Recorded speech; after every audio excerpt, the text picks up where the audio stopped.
are live. Welcome to the NBA Strategy Show. It is Friday, April 1st. I am Josh Engelman. I am joined by Adam Scherer, and we are brought to you by No House Advantage. We've got a 10-game Friday slate to break down before we roll into the weekend. But before we do any of that, please hit that like button, subscribe to the channel, and hit the notification bell so you know when everything goes live. Adam, how did Thursday shake out for you? It went pretty well for me. Like large stake stuff was, your normal, didn't win anything. I think my best team finished like 80 something on DraftKings, but got second in the 2K, got third in the 1K. So it picked up another ticket to the 3K Millie Maker next week. So had a pretty good night. Pretty bad night for DFS in general. Clint Capella had 2 FanDuel points per minute. The next highest guy was Joel Embiid at 1.68 on FanDuel, which is basically like a standard issue Joel Embiid day at this point. Nobody really went true. DeRozan went for 66 total fantasy points. He played 43 minutes. Like on a per minute basis, nobody really went crazy. It's just kind of like a bland day. Yeah, and then the thing that frustrated me the most was Caris LeVert, because I said on the deeper dive last night that I thought he was kind of being I thought he was a good play, obviously, but I thought he was being a little bit overvalued. And then once I made lineups, I realized just how easy it was to get to him. And so I still ended up playing a ton, and then he sucked. And to me, that's the most frustrating thing is when you play a popular guy and you're like, yeah, he's a good play, but I don't think he's that good. And then once you start building lineups, it's just like, oh, whatever, I'm just going to end up eating this. And then he sucks. It just pisses me off so much. Anthony Marcus says, Adam with the Patrick Williams call. Did you have him playing 37 minutes? Just curious. No. I mean, and to be clear, and I said this on the show, I know. I wasn't saying there was anything that made me think Patrick Williams was going to have a good game. I just said that I thought 2% ownership on that slate was insanely low. Yeah. He didn't even have a good game. 37 minutes, 0.91 FanDuel points per minute. I mean, for him, that's a good game. Sure. He was at 0.55 coming into the game. So, yeah. But yeah, I didn't have him starting the second half over Alex Caruso. I also didn't have him playing in overtime. Yeah. But yeah, it was just, I'm with you though. He wasn't at that ownership. That was just weird. Right. It was just okay. If, I understood why people were playing Kelly Olynyk. I understood why people were playing Moses Brown. All those guys, obviously. Stanley Johnson was the one that I thought was a really questionable play, given the ownership. But even that, I still had 25-30% of him. My whole point with Patrick Williams was just everyone is deciding Stanley Johnson is some phenomenal play. Patrick Williams is not that much worse. I certainly didn't see Chetty playing 27 minutes and getting 34 fantasy points. Yeah, neither did my 40% Lamar Stevens or whatever the hell it was. Yeah, I mean, pick anybody else on the Cavs. I didn't think it was going to be Chetty, that's for sure. Well, that's about enough for yesterday as far as I'm concerned. We have 10 games to talk about. That's a lot. So I am ready to dive in if you are. Yep. We're starting here. Actually, before we start, I'm going to pull up the depth chart page so that I don't have to do that in the middle of everything, even though technically speaking, I'm doing that in the middle of everything. The Toronto Raptors are 10-point favorites in Orlando, 218.5 total. Everybody that's normally available for Toronto is, for the most part, everybody that's normally available for Orlando is. We still have Jalen Suggs is just going to be done, it seems. But Wendell Carter Jr. is questionable and did miss the last game. Let's talk through Toronto, which to me seems pretty easy. If you're not one of the 5 main guys for Toronto, we're probably not playing you today. And even there, no one on Toronto projected for more than 10% ownership. I personally think that's wildly incorrect, at least on FanDuel, where Fred VanVleet is still 7,300. But talk to me about the Raptors. Yeah, I think, you were right. It's just assuming that all 5 of the starters play. I mean, it wouldn't be the first time we've gotten a random Toronto starter ruled out halfway through the day, but assuming they're all in, it just takes a lot of the value away, or almost all the value away from your Chris Boucher, Thaddeus Young, Precious Achiuwa types. You can obviously always get to Fred VanVleet. You can always get to Pascal Siakam. I think OG Anunoby is probably the most favorably priced guy to me on DraftKings at 6K. Still just a little bit underpriced, I think, for essentially his normal role. He's around a 0.9 fantasy point per minute guy. He's got shooting guard, small forward eligibility. But at the same time, this is a 10-game slate. We do know that there are teams that are just missing multiple guys. So we're back to your normal March/April slate, as opposed to yesterday. If this were yesterday, OG Anunoby would be one of the highest owned guys on the slate at 6K, I think. But today it's more so just he's a good play. But when you build lineups, I think it's just going to not really be something you end up prioritizing. Does Fred VanVleet being 9% owned on FanDuel seem weird to you? Is that too That I just feels mean, way too low to me. I would have to. The thing that makes it tough with FanDuel, and I mean this is the case with DraftKings too, but like obviously I'm typically more familiar with DraftKings pricing, and also their pricing normally makes a bit more sense. The thing with FanDuel is that yes, I think 7,300 is certainly too low on Fred VanVleet, but there's probably also like 4 other point guards that are $1,000 too cheap. It's true. I mean, there is a lot of value out there. I had do I have VanVleet probably a little too high? Maybe. I mean, the matchup against Orlando is great. It's, a faster paced matchup for Toronto, but even if you consider him like a fantasy point per minute guy at 36 minutes, I mean, 7,300 is damn tasty to me. Yeah, and I will say, so like the first 2 guys that I always look at to try and get a gauge for how soft FanDuel's pricing is are Tyrese Halliburton and DeJounte Murray.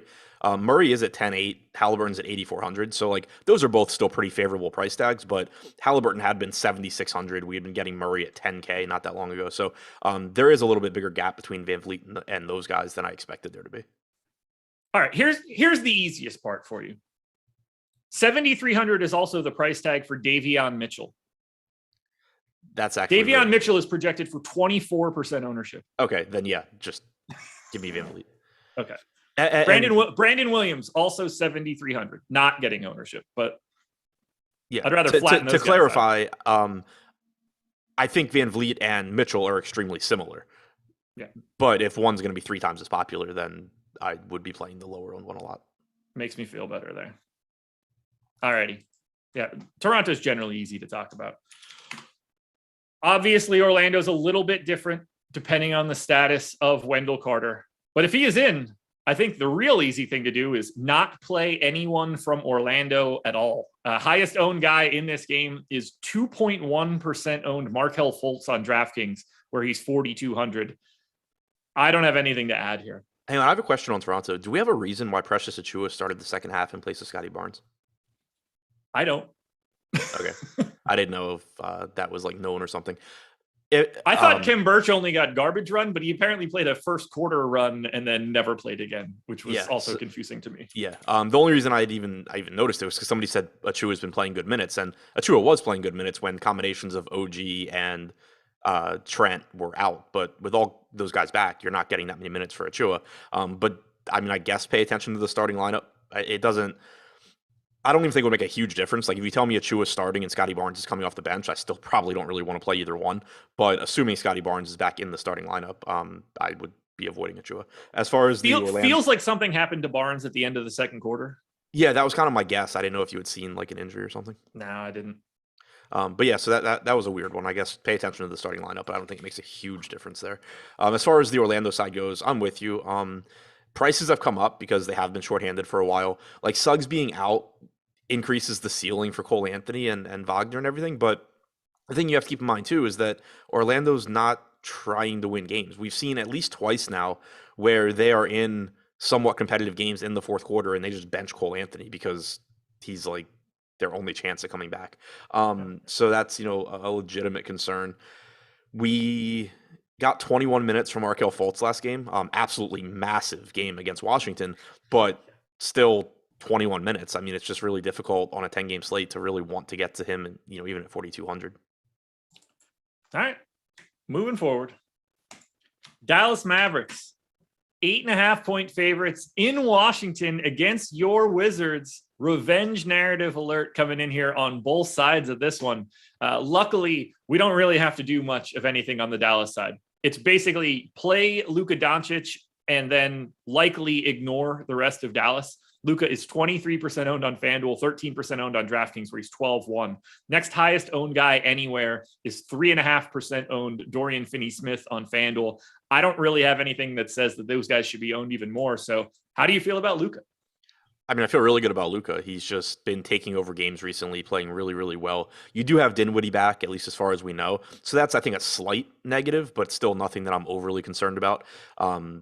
Obviously Dinwiddie's not going to take too much away from Luka. It's still a very good spot for him. So I like Luka quite a bit. Beyond that, if you get to a little bit of Jalen Brunson, I guess that's fine. Like I think Brunson's another guy kind of like Anunoby, where I think he's a little bit underpriced at 6K on DraftKings, but I also think on this slate, he's just not going to be that useful. And as far as, your revenge narrative goes, I do actually think that if you were going to buy into like guys that are pissed off at their former team, Spencer Dinwiddie fits the bill there, but I just still kind of doubt that he gets enough opportunities here to be useful for DFS. Yeah, he's already 5,600 on FanDuel and 6,100 on DraftKings. Like, even if you want to say I would like to give him a boost and like an extra minute or two, he's still not going to be one of like the 15 best plays of the day. Right. Like, I firmly believe that Spencer Dinwiddie will enjoy the hell out of putting up a good game against Washington.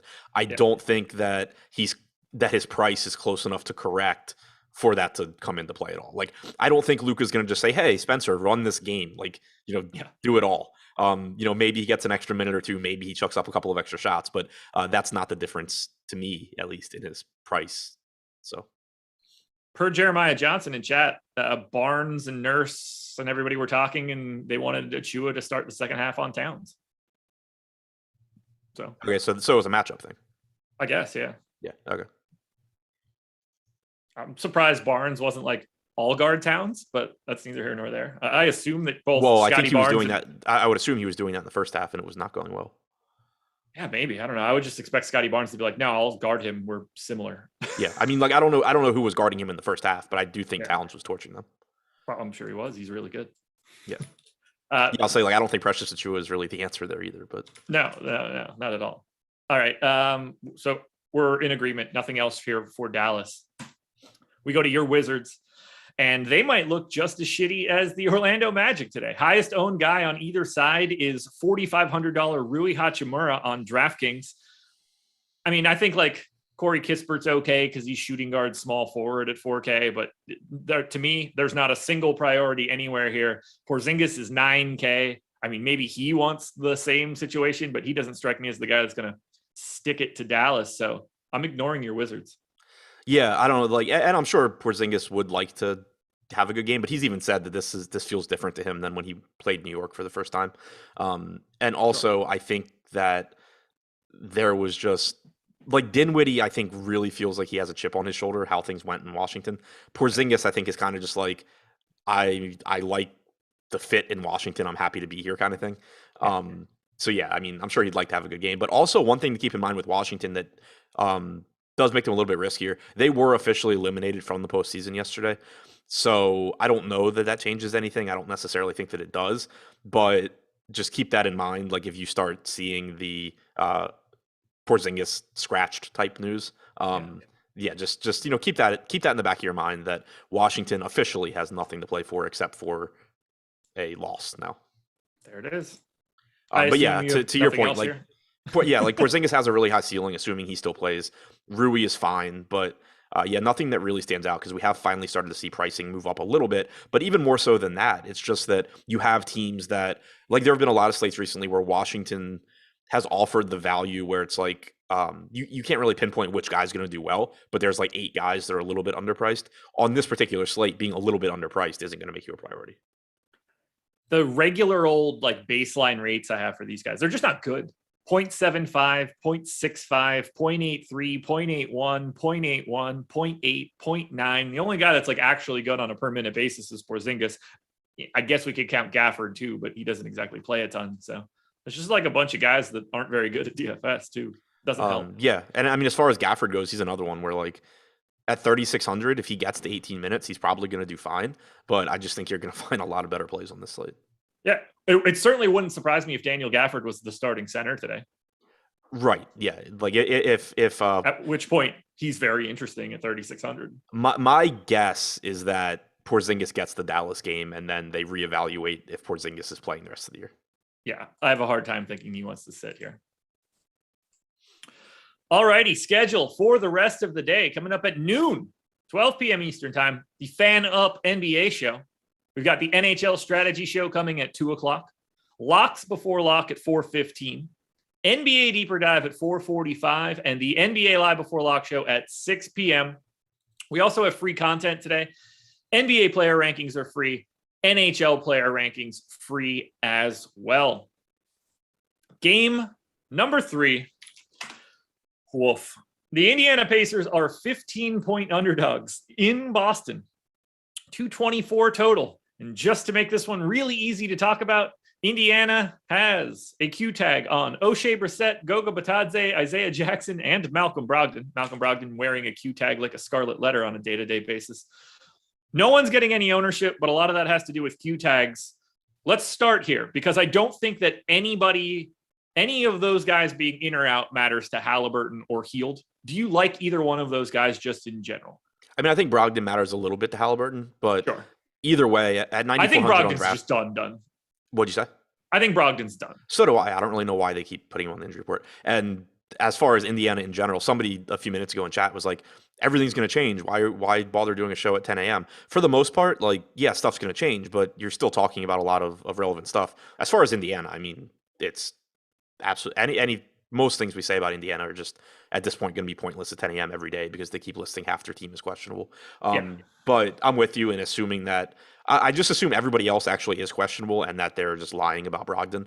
I'd said it to Greg kind of when they rested Brogdon for 2 straight games, and then they said Brogdon couldn't play for conditioning reasons. So once they went from our guy can't play because he's resting to our guy can't play because he rested too long, I kind of figured he was done for the year. But beyond that, like, yeah, Halliburton looks okay on FanDuel. I have a hard time getting there at 9,400 on DraftKings. Hield at 6,900. Like, he's going to play a lot of minutes, but I still just don't think I end up getting to that price range all that much, especially in a difficult matchup against Boston. Okay. After that, we just kind of need to know the news. Like, if everybody's back, they're not going to look good at all. Like, no. If you get Brissett, if you get Isaiah Jackson, these guys aren't going to look good. Like, it's a scratch off as far as I'm concerned. If you don't have Brissett and you don't have Isaiah Jackson, I don't know. Does anybody is like the prices are up now? We're not just falling into so-and-so's 3K type spot any longer. Right, exactly. Like, if those guys are out, I mean, Terry Taylor's 4,800. He played 35 minutes last game. But the thing is, he doesn't have to play 35 minutes either because Jalen Smith only played 21 in that game. I think on average, you see those balance out a little bit more. So it'll be a situation where you still have a ceiling on somebody like Jalen Smith, on somebody like Terry Taylor, on Goga, but they're at price points where they're certainly not guaranteed to pay off those salaries like they were, a couple of weeks ago. All righty. We'll go to Boston then because talking about Indiana sucks. For Boston, everybody's available except for Time Lord, which is a real huge bummer heading into the playoffs. Yes, it is. It sucks. And not even just from like I have a Boston Celtics ticket. That's the only reason I care. Yeah. I just think it sucks because I want teams to be as good as possible when we go to the playoffs. Tatum getting some love on both sites, 9,400 on FanDuel, 10-3 on DraftKings. Brown getting love, 20% owned on both. Marcus Smart getting a little bit of love. He's 10% on both. What do you want to do here for Boston? Because I'm a little nervous about like trying to get to someone like Jason Tatum for 10-3 on DK against the Pacers. I mean, I'm a little nervous in the sense that like the game certainly could get out of hand quickly, but also Indiana is really, really, really bad, and they give up a lot of fantasy points in a hurry. So, I mean, I still like getting to Tatum. I really like getting to an 8K Jaylen Brown. I think that is pretty much a mispricing, and he's shooting guard, small forward eligible. Smart at 6,100 looks okay. Horford at 6,300 looks okay. But I think Tatum and Brown are the guys that I want to get to the most. And I think that the $2,300 discount from Tatum to Brown makes me prefer Brown by a little bit. Okay. I have them as basically equals. I don't have too much to say here. I just get nervous. There's so many pay up options on the slate that like giving Tatum 36 minutes in this spot just feels incorrect. Yeah, but I mean, if the game were close, he probably plays like 38. Sure. Like, I think projecting Tatum for like 34 today is probably the most likely scenario if you sim out 1,000 times that they play. Yeah, but the issue there is you have to have some sort of mechanism to increase his points per minute if you're going to do that. Probably, yeah. I don't know. I mean, I think that Peyton Pritchard and Aaron Nesmith could beat the shit out of Indiana today. So yeah, it can come from anywhere. Yeah, but I'm saying if you sim this out a bunch of times and like it, he ends up averaging out 34 minutes. Not that it's going to happen every time, but in a lot of those, he averages 34 minutes because he just goes ape shit in 3 quarters. Oh yeah, absolutely. Absolutely. Just a scary spot for me today for Boston. Certainly going to like the guys that start. That's for sure. D. Owens with the super chat. Can't stay long. 2v2 on FanDuel, which, my man, is not the time for this kind of question because you're not going to get an answer that you like. Joe Val and Sadiq Bey or Brandon Ingram and Damian Jones. It's Joe Val and Bey. Also, don't take anything that we say to heart here because it's 10:20 a.m. Yeah, like so much stuff's going to change. Even if it doesn't necessarily impact those guys, it's going to just impact a million other things. Yeah. But Joe Val's playing a little bit more as of late. Sadiq Bey is like $1,400 cheaper on FanDuel than he is on DraftKings. And Joe Val also has Joe Val's not on Memphis anymore. Ignore that. no. I was going to say Joe Val also has no teammates today, but Ingram's playing 28 minutes a game at this point, and Damian Jones could do whatever the hell he wants on the Kings, and no one's going to give a shit. You play 10 minutes tonight, I wouldn't be shocked. Could be an Alex Len game. Speaking of the Sacramento Kings, they are 2-point favorites in Houston. So just in case you're curious how much Houston sucks, they're underdogs at home.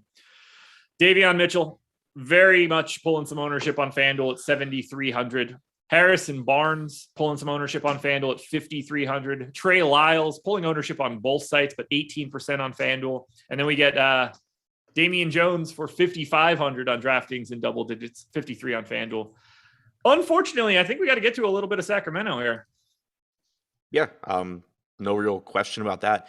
Mitchell's played 4 games now without Halliburton, Fox, or Sabonis. He has averaged 40.7 minutes per game. And I don't necessarily think he keeps playing a full 40 minutes, but I do just feel really comfortable with his playing time because he is someone that Sacramento should want to see more of. And he's also the next guy up. So it kind of just feels pretty safe in both regards. He is up to 8K, but still about a fantasy point per minute guy without them on the floor. Gets a favorable matchup against Houston. I think, getting close to correctly priced, this is someone that it's obviously not like when he was 5,500 or 6K a week ago, but still, I think a pretty good play. Harrison Barnes at 6,100, Lyles, Jones. I think those guys all look fine as well. Mitchell is so bad offensively, and just taking those guys off the floor still gets him to a fantasy point per minute, which is nuts. Yeah. He's atrocious offensively. It's so bad. 49% true shooting this season. Yeah, it's not great. No. Coming in as a not young guy either. Yeah. He's 20. He's 23. Like, he's not 23, 24. He's got some like seasoning behind him. He's not like, he's more of a man than a 19-year-old person coming into the league. Right. Yeah. He's not like a one and done. Yeah. Jeremy Lamb was in the rotation for the Kings last game. He played 24 minutes. The big impact was Justin Holiday played 11 minutes. Matu only played 16. You still got 28 from DiVincenzo. So they didn't really use, like, Alex Len only played 3 minutes. So that's where some of those minutes came from as well. They just went smaller. But I think it's worth noting because Jeremy Lamb is $3,500. There's no guarantee he plays 24 minutes again, but if he does, he probably does well. Similarly, Metu, played 16 that game, but if he were to get to 22 or something, he could be good at 4K. So I think even throwing darts at some of these cheaper guys on Sacramento makes some sense. I anxiously await Alex Len getting way more minutes one of these days than we expect. Yeah, it's coming. I don't know when it's going to be. All right. Then we go to Houston. Well, did you see what they did with Len last game? He played like 3 minutes, right? Well, yeah. But I mean, like, one of their beat reporters announced that him and Lamb were out like in the middle of the afternoon. And then like 45 minutes before the game, they were like, oh, apparently the Kings misfiled a report. Len is in and Lamb is like a game time decision. And then Lamb plays 24 minutes. Cheyenne with the super chat. Trout and Ohtani or Judge and Stanton? I mean, I'll never pick Yankees for anything, except for a DFS lineup. At which point, I want Stanton. It was like 3 years ago. Like, Stanton was like 3% owned every single day. I assumed that's what this question was them saying they're ready to ask 2v2s on MLB DFS. Oh, absolutely. Yeah, I'll never pick the Yankees. And Trout, Ohtani. I'm so happy that they changed the rules so even when Ohtani pitches, he can stay in the lineup now. Wait, hold on. What got changed? So previously, on the days that Ohtani pitched, when he came out as pitcher, he also came out of the lineup. Now he can stay in as the DH.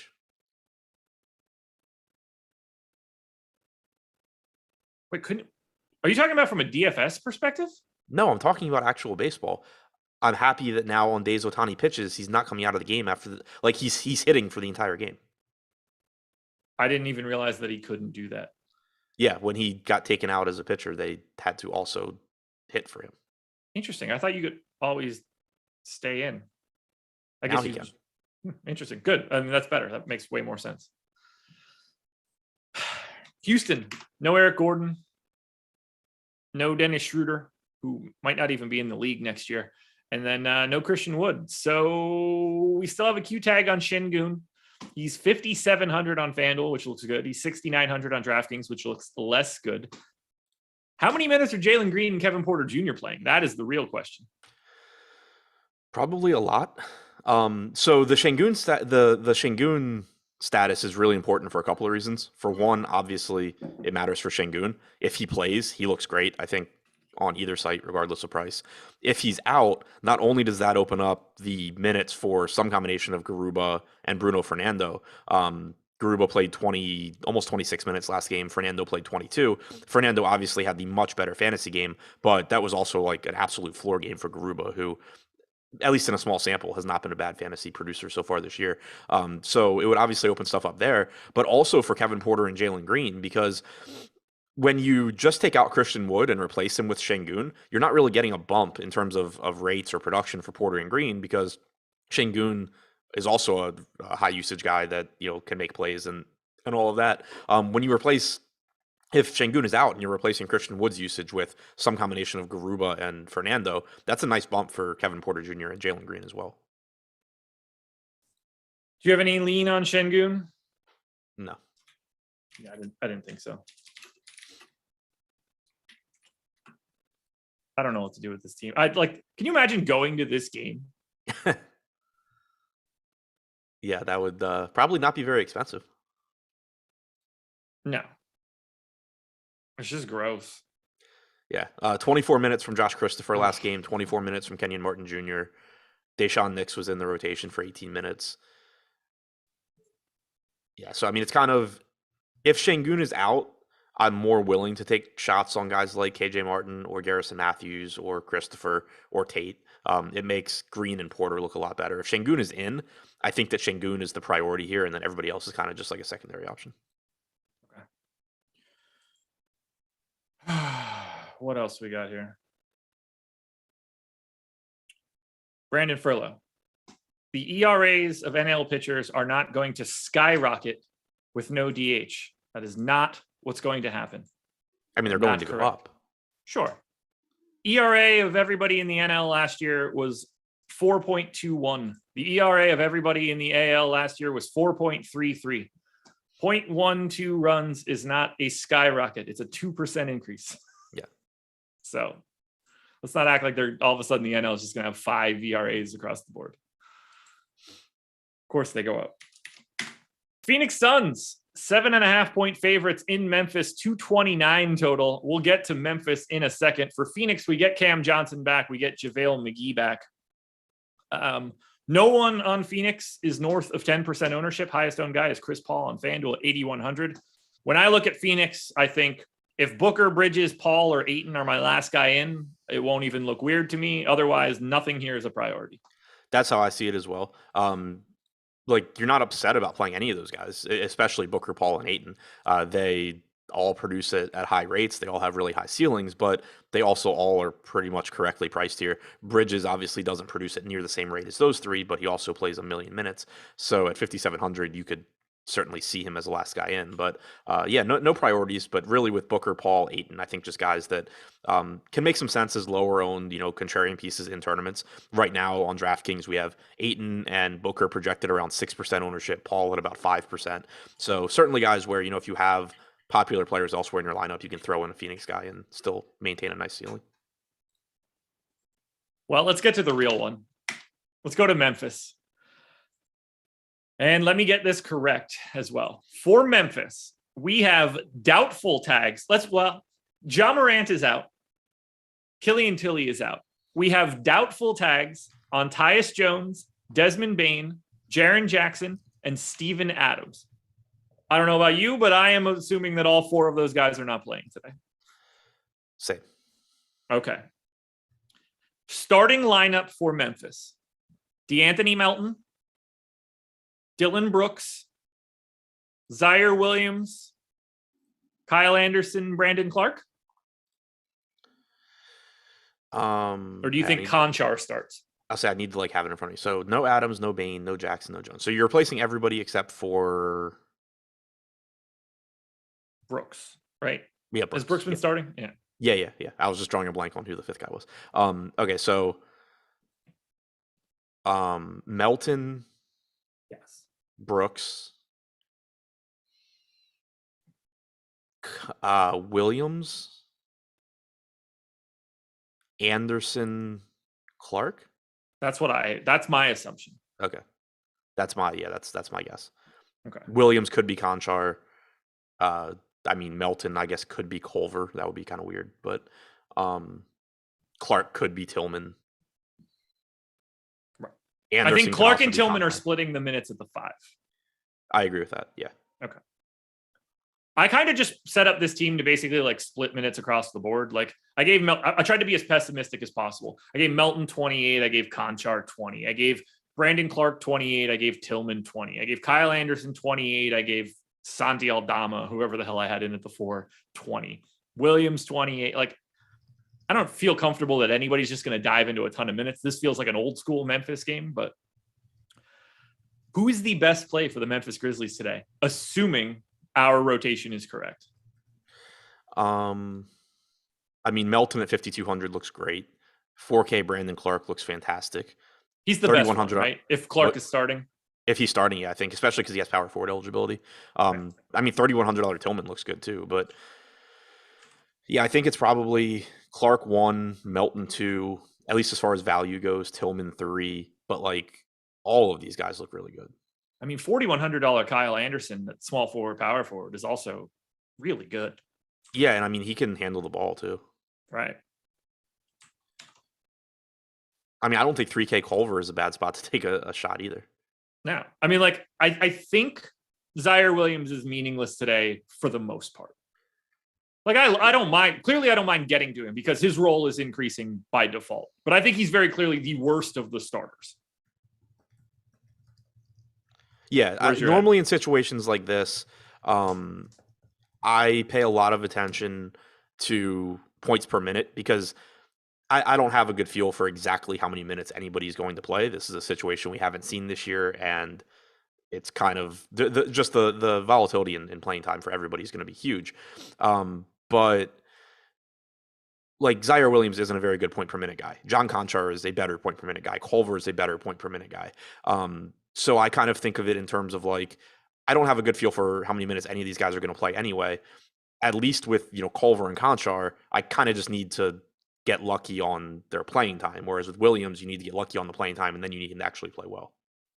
Do you think that Tillman and Clark are going to play alongside each other at all?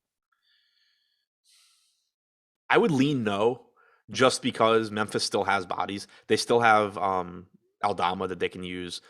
Like they still have Williams and Conchar they can use. They're not shorthanded in terms of players. Number. So let's talk about 41% ownership to Tillman, because that seems insane if they are not going to play alongside each other. Yeah, that seems pretty high to me because like if you go like 28 minutes for Clark, 20 for Tillman, you're talking about like a 20 to 22 fantasy point projection on Tillman, which is fine, but that's not 40% on a fucking 10 gamer fine. Right, exactly. Yeah, it just ends up going a little bit overrun. Yeah. Not to say that he's not a good play, because like would you have any? I mean, I don't think that I would have a single issue playing Clark and Tillman together, given their prices. Right. I don't think I would either. I was kind of thinking about that as we talked about it. It partly depends on how much value opens up elsewhere, because obviously what it really comes down to is the cost of a lineup spot. But yeah, given their salaries, I don't think I mind. Like you can just very easily, like if Tillman only plays 20 minutes, you can still get a game where he goes for like 24 to 26 DraftKings points. If they both boom at a 5x plus 10, the way that we have it on the website, that's 55.5 fantasy points over the 48 minutes at center. That's 1.15 fantasy points for Clark and Tillman combined. And they can do way better than 1.15 in the aggregate. Yeah. And I mean, the issue is just that like you're still using a lineup spot there, but with how cheap they are, I think I'm okay with it. Okay. I mean, this is going to be the best spot, right? There's just too much free playing time going around and prices that don't match up. Max 3 or max 4 for you today, given the fact that it is a 10-game slate? Probably still max 3. It's just really difficult for me to get above max 3 on a 10-game slate, especially when, like, for example, OKC has 8 active players. Yeah, we'll get there. I don't know. On DraftKings with the pricing the way that it is, I don't think it's crazy if you have like Brooks, Clark, Anderson, Tillman. Yeah, I mean, I think it's fine. And in cash, I certainly wouldn't set a cap. My Oh, issue in yeah. tournaments is Cash just is like, different. yeah, I just wanted to clarify that for chat. But my issue is just like, yeah, I think all those guys are fine. But if I already need Melton to put up to be like, the best 5,200 play, and Clark to be the best 4K play, and Anderson to be the second best 4K play, yeah, I can play Brooks, but I think I would rather just play like, somebody else, Roby That's fair. or something. Yeah, no disagreements. Those are the type of questions we're going to get a lot for Memphis on a day like today. So yeah, I think it's very close. I don't think that there's like a really strong answer. I just typically on a 10-game slate have a really difficult time going north of 3, especially for a team that still has bodies. If Memphis only had 8 bodies, I'd feel a little bit differently maybe, just because like then you have to be getting 30, mid 30s from some of these guys. But I think there's a real chance that you just kind of end up with like, a 30-minute cap on everybody. Anything else you want to touch on here for Memphis? Yeah, I guess groups are probably important. Sure. And they'll be a little bit easier to figure out once we have some idea who's starting. But we already talked about Clark and Tillman. I think that one is kind of borderline, but I think I'd be okay playing them together. I probably wouldn't want more than one of Culver, Conchar, Williams, unless 2 of them are starting somehow. Right. Yeah, and then probably one of like Anderson, Aldama. No House Advantage is the presenting sponsor of this show. If you sign up using the promo code Awesemo, you will get a $25 deposit on your first entry, or on your first deposit, rather. We have No House Advantage projections and optimal lineups already generated on Awesemo.com that will help you take down big prizes. And this final week of the NBA season is the perfect time to be taking advantage at No House Advantage because the props don't change all day. We are at a time where we are going to get a ton of news on a day-to-day basis. You are going to be able to lock in close to lock type props, and you'll have very, very little risk. For example, Memphis today. Can I filter this by games? Yes, I can. Great. If we filter to Memphis and Phoenix, which we just talked about, here are the guys for Memphis that are available. Dylan Brooks, Steven Adams, Kyle Anderson, Jaren Jackson, DeAnthony Melton. I don't need to point out to you guys that Steven Adams and Jaren Jackson are not likely to play. Kyle Anderson's points prop today is 7.5 points. It's 12.5 points plus rebounds. If Kyle Anderson is starting, he will be one of your best props. That's not going to change. DeAnthony Melton, 10.5 points is his prop for today. I have him projected for 16 points right now. And with as pessimistic of a minutes projection as I can give to a guy that I expect to start for today. Those are just going to be your number 10 and number 9 props. And we're going to get more of that throughout the day. And we will have this stuff already generated at Awesemo.com. So make sure you are signing up for No House Advantage using that promo code Awesemo, getting your free money so you can beat your friends and not the house. Download the app in the App Store or go to nohouseadvantage.com to play. LA Clippers, 8.5 point dogs in Milwaukee, 231 total. Both of these teams are in on a back-to-back. The total looks great. But the only thing that I can say here is this. If Reggie Jackson plays today, I like him no matter what, because apparently he's just playing a shit ton of minutes again. As of right now, I can't talk about anything else for the Clippers. Yeah, like I have no idea who plays for this team today. Yeah. Because of it being a back-to-back, obviously. But I'm with you. Like 6,400 Reggie Jackson. He has only averaged 0.88 DraftKings points per minute in the games he's played with George this year. But George may or may not play. So the thing that's really tricky with the Clippers, actually, is it seems... So apparently they talked about it on the TBS or TNT broadcast the other day. I wasn't watching the game, but somebody had said it to Lofty. Somebody told it to me that they clarified that the minutes restrictions were pre-Paul George, that with George back, they want to get, their playoff rotation set and all of that. So that's why you're seeing more playing time for these guys. So if, let's just say everybody's in and Paul George is resting, are the minutes limits back in place? Yeah, I don't know. Jackson's the only guy I want to take a shot on. Like, I'd be surprised if they rested Paul George. Would you?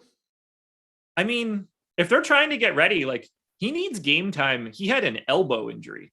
Yeah, that's true. It wasn't lower body. Yeah, it was Tommy John, right? It was something with his UCL, I believe. Yeah. So like, as long as his elbow's not a problem, I assume they just want him to get games after missing a couple months. I have no idea. Right. So, yeah, I mean, that's fair. So I think that if George is in, you can pretty confidently expect a lot of minutes for whatever other main pieces are in. The caveat being they could obviously just get run off the floor by Milwaukee. But assuming that this game is relatively competitive, if George is in, I feel pretty comfortable with the playing time for everybody that is playing. If George is out, I am a little bit less comfortable because then, do they just run Reggie Jackson for 30 minutes and call it a day or what? I don't really know. Pay attention to this one throughout the day. The Clippers are a much better, deeper dive live before lock team to talk about than they are right now because they're so deep. And I'm going to continue holding out hope that Kawhi Leonard comes back and they become just the most scary team in the NBA. Yeah, I'm still not with you on that one, but they would be very, very good. I mean, you should be with me on that one. Well, I mean, if we're playing everybody comes back, I'll take Kyrie, Durant, and Simmons over the Clippers. I don't know. I mean, I think Harris is more important in that discussion. I wouldn't say more, but I think he also is important. But I mean, like the Clippers are also missing Norman Powell. Right. I mean, for me, and I said it yesterday, and I know Laffy sort of brought it up to you to start the deeper dive yesterday. It's not even Simmons' injury. I don't know if he can play a playoff game. Right. And that's like a completely different discussion that like you can't land on. When he's healthy, if he's playing as the Ben Simmons that we know that he is when he's healthy and like doesn't mind dunking or shooting free throws, then yeah, to me, it's Brooklyn and it's not close. Right. Just huge question mark for sure. Yeah. Like if it were just his back and you were like, oh, he's healthy, I think Brooklyn runs the entire playoffs. Right. Yeah, I agree with you there. But like when the Clippers start running out, I mean, they can run out a 5-man lineup where basically everybody's the same guy. Paul George, Kawhi Leonard, Covington, Batum, Marcus Morris. I mean, you're just like switching 1 through 5 of all like 6-7 dudes with long arms. And you can swap out, bring in ball handling with Reggie Jackson, bring in shooting with Kennard, go big if you need to. I'm terrified of this team. By the way, I didn't say Norm Powell's name. Yeah, I mean, I'd said when they made those trades at the deadline that they were going to be a problem next year. Yeah, they're going to be really scary because their only problem is money, and Ballmer does not give a shit about money. Right. Milwaukee Bucks, assuming everybody's in on the back-to-back, to me, it's Giannis and basically nothing else. Although if you like $7,500 Middleton on FanDuel, I can't fault you. How do you feel about Giannis? Good. I mean, 11-7, I think is a very fair price tag. Obviously, you do have the back-to-back after an overtime game. So one, keep an eye on status of Milwaukee players. This is a situation where like, yeah, they're competing, with Boston, Miami, and Philadelphia for seeding. But this is the kind of situation where, like I talked about, where I don't think any of the teams at the top actively tank to avoid like the 1 seed or the 2 seed. But I do think they prioritize being healthy going into the playoffs over maximizing their seed, given that maximizing your seed can very easily land you with Brooklyn in the first round. So I wouldn't be surprised at all if you do see Milwaukee guys get ruled out. But assuming that they play, Giannis looks very good here at 11-7. He's the only guy I would really be interested in, I think. I think it's just too early for that sort of jockeying at the top of the East. Like, there's too many moving parts. And honestly, I don't think Milwaukee gives a shit if they play Brooklyn. Yeah, that's fair. I mean, I guess that's kind of my point is I think it's more, I wouldn't be surprised if the teams at the top don't care who they play, but they realize there's not like a massive advantage to being won in terms of matchup. So it's just like, okay, if the choice is win as many games as we can down the stretch or give Giannis a day off after he plays 40 minutes against the Nets, just leaning towards giving him the day. But again, that also comes back to, especially when you talk about stars, it's going to probably come down to what does Giannis want to do also, which typically the answer is going to be play. The reason I don't think these higher ranking teams are going to care too much is because they're going to get a week off for all the play-in games. True. And I don't think the extra day is going to matter now because they know they're guaranteed to just take a couple days to refresh after the season is over. So The only team that I think really has any issue is I don't think Philly wants any part of Brooklyn. Otherwise, I don't think anybody really cares. Because I think Durant and Kyrie are way too up for that shit to smush right in Philly's face. Yeah, sure. I was just thinking about how much Philly probably does not respect Ben Simmons and would love that. But I mean, Philly as a whole and Embiid as a whole, yeah. But I don't know if Harden wants that smoke. Yeah. Embiid's up for whatever. He doesn't give a shit who he's playing. He's going to chirp no matter what. Daily Sam, have two 10K plus guys. Can you ever leave 1,500 salary? You should, on a day like today, you should never leave 1,500 in salary. In NBA in general, there are obviously exceptions, and they typically will come in about a week. You shouldn't, and the reason why, because somebody else followed up later and said, is it ever really about money left? Howard did well, he's cheap. Yeah, like cheap players are going to do well, but because pricing is in large part based on projection and how well players are going to do, you're typically, if you leave a bunch of money on the table, especially on a slate, like a normal NBA slate, you're just giving up points for no real reason. Yeah. On a 10-game slate, you can reappropriate those points better. If it's a 3-gamer, you got a bunch of guys and stuff out, you can get to those points where you're creating a better lineup in your league. 1,500 on an NBA slate is probably wrong no matter what. Right. Yeah. The only time that I think it isn't is last couple games of the season where everybody above 8K is ruled out basically. Yep. Yeah. And in general, I don't really like leaving money on the table anyway, but in sports like baseball or golf where there's just a lot more variance and Mike Trout at $5,500 is still going to score you 0 points a pretty high percentage of the time. Yeah. And somebody at $3,500 is going to beat Mike Trout on most slates, like somebody at $3,500, not the same person. It's different. And, if you end up leaving some money over to get the stack that you want or whatever, that's fine. In NBA though, because it's not event driven and it's just more projectable, you're not getting you're never getting a game barring injury or whatever, where Luka scores 0 points. Luka's not losing to a 5K guy ever, much less, a high enough percentage of the time that, you'd want to be just ignoring salary. Oh man. David Porter said most he leaves is 500. I typically set mine on DraftKings to just not give me any lineups below 49.5. And even then I'm usually not super comfortable.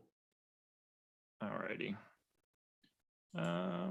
Salary is not irrelevant. Do not listen to this person.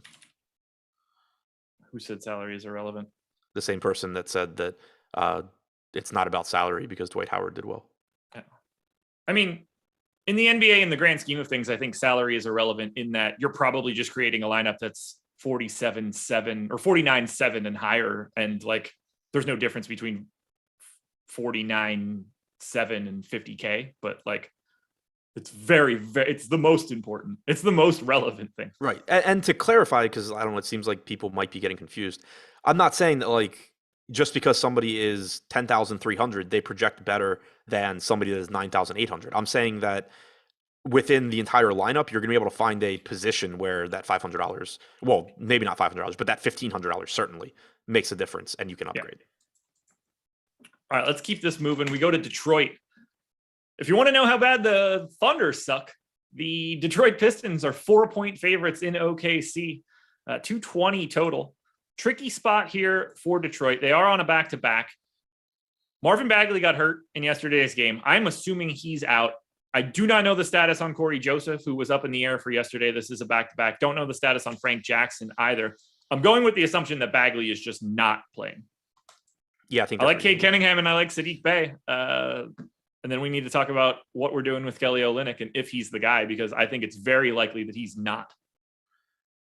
Yeah, so do I. He got to 21 minutes yesterday. That was a lot for him. But it was still all just behind Isaiah Stewart. So I think it's twofold. One, I think that 3,700 Olynyk is certainly still a decent value. Like if he plays 18 to 20 minutes behind Isaiah Stewart, he projects well. But I think it's a mistake to assume that he's playing a bunch of minutes at the 4 because they haven't been using him at the 4. They still have Key that they're giving minutes to. They have Isaiah Livers back. You can throw Magruder out there to soak up some wing minutes. Sadiq Bey can play the 4. Even assuming Bagley is out, there is no shortage of guys that can play the 4. And we have seen Detroit very clearly use Kelly Olynyk as the backup center only. Yeah. If Kelly Olynyk isn't in the starting lineup and he is 50% owned, I think that's a bad play that could kill you. Yeah, and I think Livers is the starter. You could tell me that it's Braxton Key, and I believe I wouldn't be that surprised too. there either. Who is Braxton Key, by the way? I had not no heard that idea. name I don't have a yesterday. clue. No clue. Major Key alert. I don't know. But he's 3,300. Isaiah Livers is 3K. If either one of them are starting, they are more interesting to me than Kelly Olynyk. Braxton Key went to Virginia. He is 6'8", 230, undrafted. He went to Alabama for 2 years and then Virginia for 2 years. Okay. Yeah, that's all I got. He's just another wing, basically. Yeah.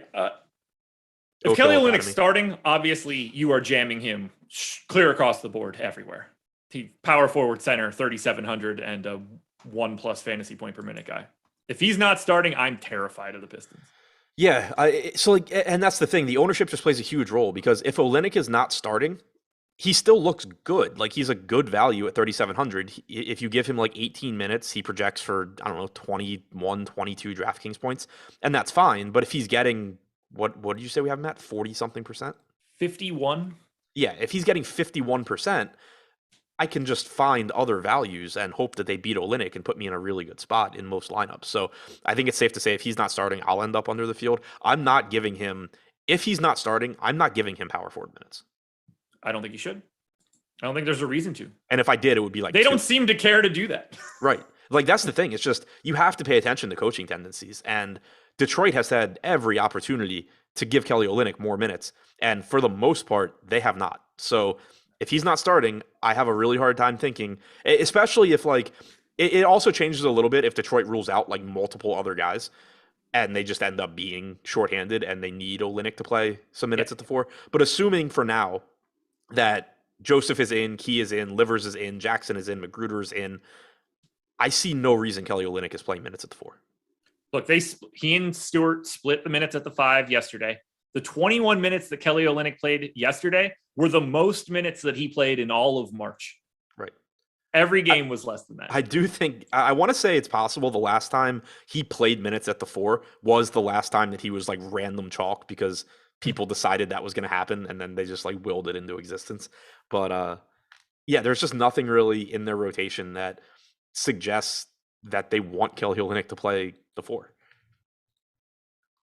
I'm looking now to see how many minutes he's even played alongside Stewart this year. I think he was playing a decent amount earlier in the year, if I remember correctly, but that could be wrong. I don't even remember.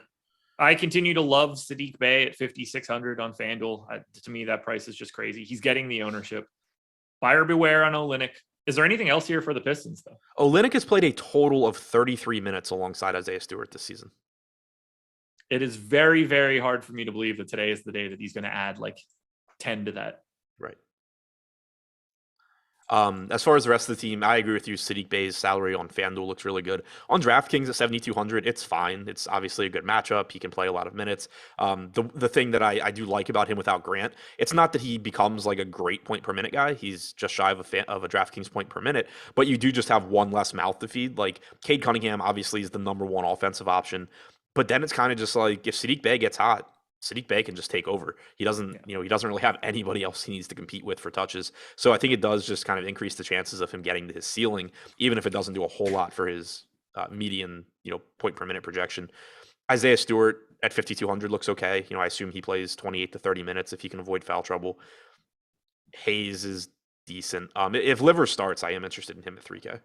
I like Hayes a lot more if Joseph ends up out. Yeah, for sure. Agreed.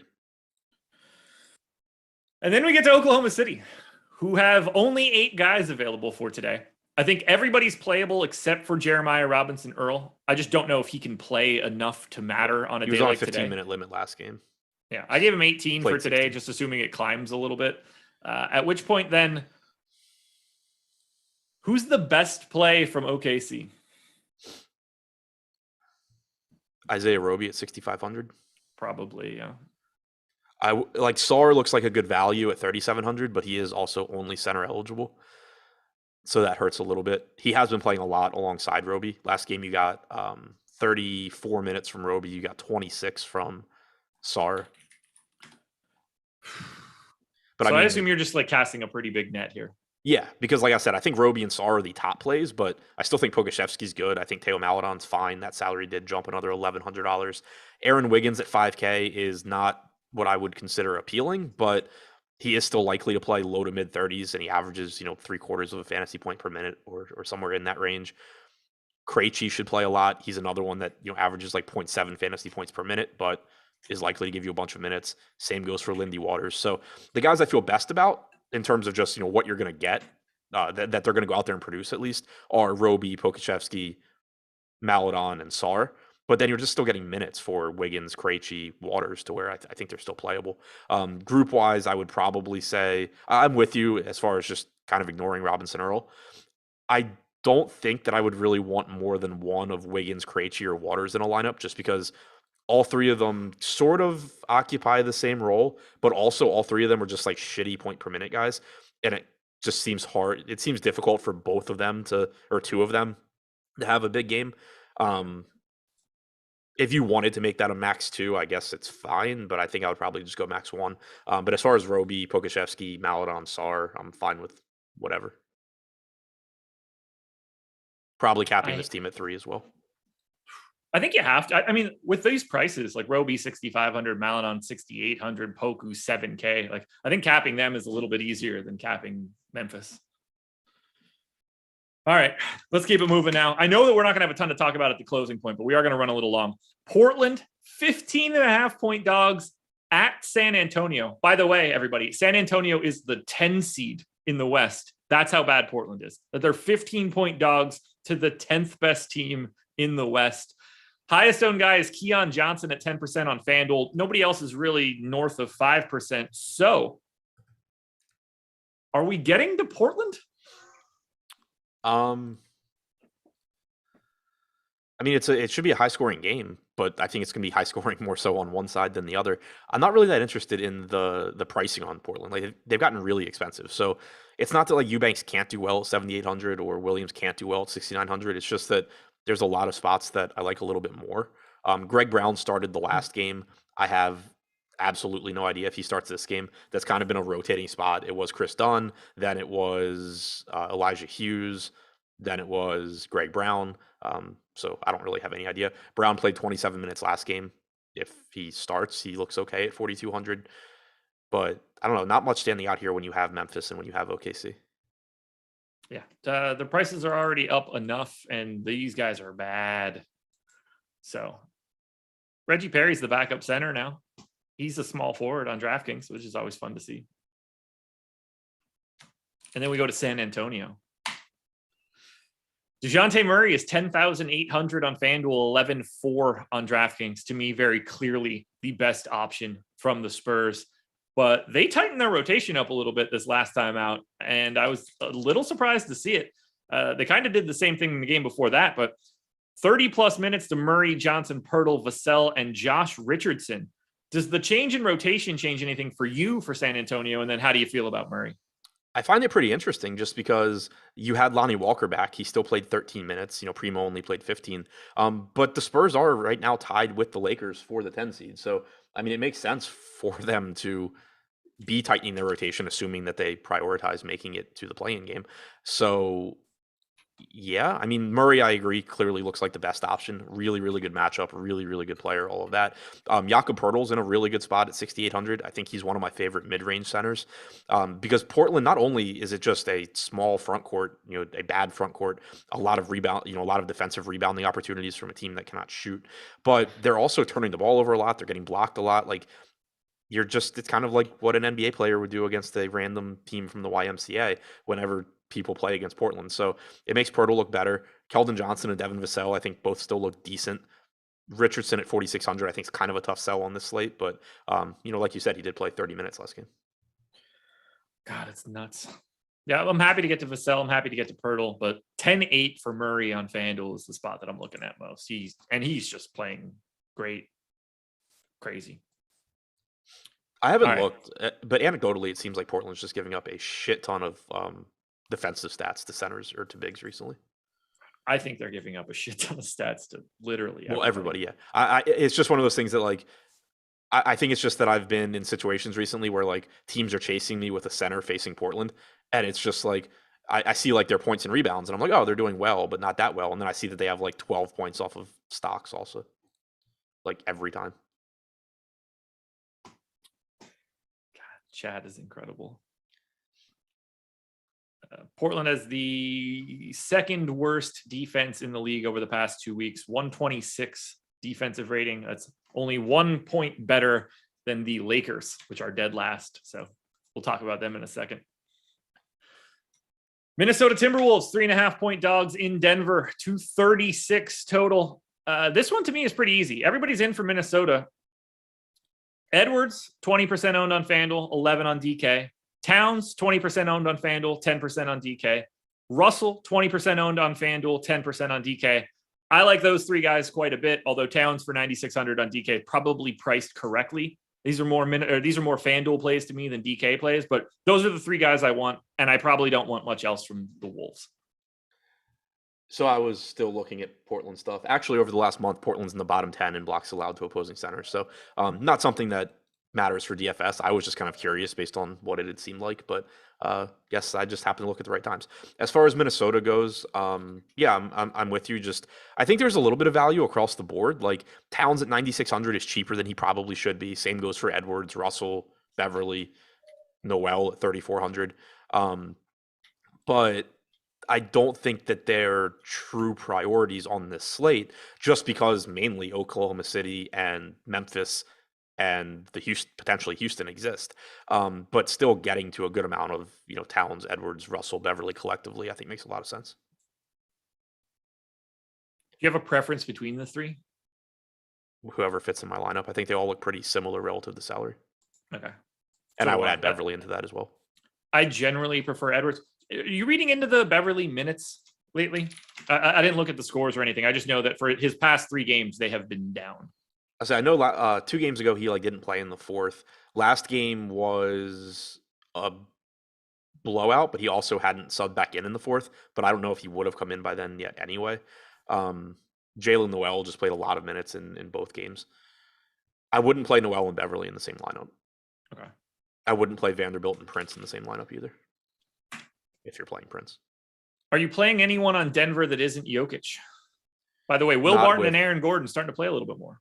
Yeah, they're playing a little bit more. They're playing better. I wouldn't say with any sort of regularity. Like, there's still just a lot of plays that are going to be either cheaper or more expensive that I'm really going to like on this slate. We did once again get Bones Highland closing alongside Monte Morris last game. That's been a development recently where Jeff Green's minutes have turned into Bones Highland closing. Not that Green was closing anyway, but Highland typically wasn't playing a lot of minutes alongside Morris. Now he is. It makes it so there's a better path to success, and kind of weirdly, Highland's salary is also dropping now. But I still think it's very difficult to really build around anything outside of Jokic here. We have 2 separate people in chat talking about how Ben Mclemore has been playing well. I can't even imagine coming to that stance. He might be the worst regular in the NBA. And he's not even a regular. He's playing 24 minutes a game for the shittiest team in basketball. I mean, from a fantasy standpoint, like, if you tell me Ben Mclemore exceeds $4,400, I'll believe you. But like, landing on him as like some sort of difference-making play is pretty random. It's asinine on a day like today. He's probably the 80th best fantasy play. I'm looking at his progression of his like aggregate plus minus. It's below -3. 0's average for reference sake. He could not be worse. Could not be worse. He basically turned 27 and then became as shitty as you can possibly be. But he's been shooting good. It's the only skill he has. It's the only skill. If he's not shooting well, he's playing in Croatia. By the way, 36% from 3 for a guy that has the only skill set of shooting threes. Yeah, Yeah, I shooting mean, lights out. he shot 3 for 10 last game from 3. The OKC, the only game that he's done anything, he shot 8 for 18 from 3 against OKC in 32 minutes. Right. It's insane. Insane. Yeah, it's just to me talking about Ben McLemore at all is insane. Like I'm not saying like if he's in a lineup or something, you should take him out at 4,400, but like it's just a totally random, bizarre play. You shouldn't be on your radar. Otherwise, you have 90 dots on your radar. Let's close it out now. To me, the worst game on the slate, the New Orleans Pelicans, 2-point dogs. I did hear LA. Josh say Chris Boucher and cash is a lock, so yikes. Are you willing to play anybody from the Pelicans today with any sort of volume? Because I think they don't look very good. I mean, they're facing the Lakers, so the answer is always yes. But should be, right? Yeah, but the salaries are a little bit prohibitive now that you have Ingram back. Obviously, you have McCollum and Jovel as well. They're still, I think, kind of priced for Ingram to be out. Ingram played 28 minutes in the last game. Don't know if that goes up here or not. He is kind of cheap at 7,600, but I just still have a hard time with McCollum and Jovel being, in the lineup as well. Prioritizing him, even though the matchup's good. McCollum at 8,600, I think is fine. I think Jovel is probably the guy that I would get to first. He played 35 minutes again last game. We saw no Hernan Gomez in the rotation. Larry Nance was essentially the backup. Larry Nance Hayes at the beginning and then Nance late. Well, yeah, I mean, like Nance was in there too, so I assume Nance was the 4 and Hayes was the 5 technically. But Hayes / Nance were the backup 5s. But that's a couple of games now we've seen Jovel play a little bit more. 8,100, like he certainly can have a lot of success here against the Lakers. But yeah, it's kind of still, I think, more like a luxury than anything getting to, McCollum or Jovel or Ingram. Yeah, those are the only 3 possibilities for me too. McCollum, Jovel, Ingram. There's nothing else here. And then we get a team that we can't even really talk. So I don't find the Pelicans to be all that interesting. And I don't think that's going to be possible to talk about the Lakers.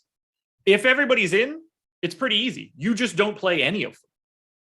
I don't think LeBron looks particularly good on a bum wheel at 11K on FanDuel, given everybody else that you could pay up for 10-9 on DraftKings. Assuming Davis is in. Yeah. Even still, I prefer a couple of the other pay up options over LeBron, but that's neither. Yeah, I'll take 10-9 LeBron if Davis is out for sure. Between his health, I'm not saying that I wouldn't take LeBron, but I'm going to prefer Murray and Doncic and Giannis. I'm just going to like other guys more than him too. You're not playing Russ at 8,100 or 8,800 if one of those guys are back. I don't know how you play anybody else on the Lakers. The only thing you can do, depending on what news comes in, Anthony Davis is 7,600 on FanDuel. I don't think he's worth a shit for today. But if anybody's going to provide any value, that's the salary where it could happen. You can't play AD at 8,900 on DK today, in my opinion. So to me, the Lakers are a cross-off. Yeah, that's pretty much where I'm at too, assuming guys are in. Obviously, if for whatever reason LeBron and Davis sit, it's different. But based on what they've said and what we've heard, there's no real reason to think that's going to be the case. So yeah, I think 10-9 LeBron is okay, but like you said, I would rather just be getting to DeJounte Murray, and I don't think it's gonna be that difficult to find the salary to get up to a Giannis or a Luka or whoever, given the amount of value on the slate. Let's say that AD is out, LeBron is in. Would you rather have Jokic or LeBron? AD's out, LeBron is in. Jokic or LeBron? Depends what I'm giving up, but sure, Jokic. I think Jokic looks better in a vacuum. Luka or LeBron? Same answer. Giannis. Same answer. DeJounte. To me, DeJounte is the only one you can really compare because they're $500 apart, and my answer is DeJounte. Okay. And the only other guy is Tatum at 10-3. And I think the answer is Tatum. But it's close. So. To me, Davis at 8,900 is kind of interesting just because. So you really like him on FanDuel then? What is he? 7,600 with power forward. Oh, yeah. When I say really like him, you can see the path where that's great. He could also just play 20 minutes today and be meaningless. Yeah, it's just that this game matters for the Lakers. They need to win. Yeah, they do. So they're out right now.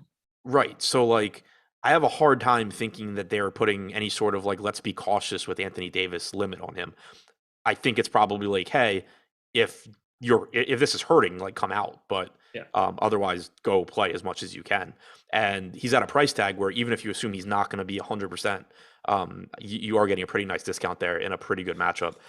1.27 DraftKings points per minute in the games he's played with LeBron this year. If he gets mid 30s, or even low 30s, he's certainly playable on FanDuel, and I think decent on DraftKings. The issue on DraftKings is he's only a center as well. Right. That he becomes really difficult to want to get to at 8,900, given the chances of him playing north of 30 minutes feel incredibly low. Anything else, man? 10 games up, 10 games down. Took a little bit longer, but we just have a lot of things that we need to hash through. And well, that's everything. Yeah. Deeper dive for you later today? Yeah. Injury report with Greg or Eric. I don't know which one. Sometime this afternoon.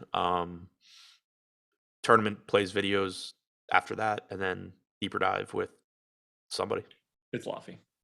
With Laffy. Thank you guys for joining us. Hit that like button if you haven't done it already. Subscribe to the channel. Hit the notification bell. Up over 75,000 now, so it feels pretty good. Shout out to No House Advantage for being the sponsor here. Make sure you're paying attention to news at Awesemo. NBA is going to be vital for you on a day like tonight. Good luck. Enjoy your weekend. We'll talk to you later.